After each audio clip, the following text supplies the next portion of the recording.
Hey guys, hello and assalamu alaikum. Welcome back to Nadia and Children. So a few days back, I actually made onion rings. My sister is a very picky eater. She does not like onions, cucumbers, and she is a very picky eater, just to say for star. So let me just share this recipe with you in a quick bit. सबसे पहले आपको 1 large onion चाहिए जिसको मैंने 1/4 inch slices में काट लिया था.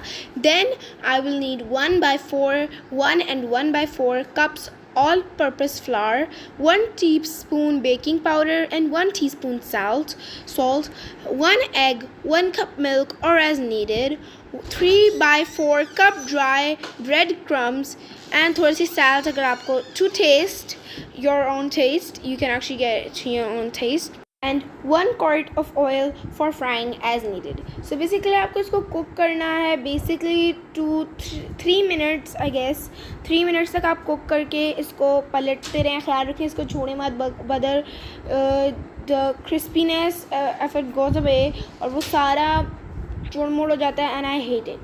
एंड आपको सबसे पहले क्या करना है, heat the oil in a deep fryer है आपके पास, आप डीप फ्रायर में कर लें. वरना मैंने चूल्हे पे किया था because I found it much easier. Separate the onion slices in 2 rings and set aside. In a small bowl, stir together the flour, baking powder and salt.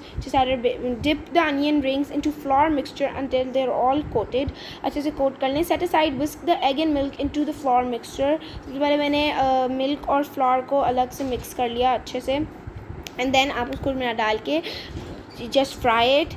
It will just take 2 to 3 minutes and you will have your onion rings. So I hope आपको ये recipe अच्छी लगी होगी. अगर अच्छी लगे तो thumbs up दें, like करें and I'll see you guys in the next video. Bye.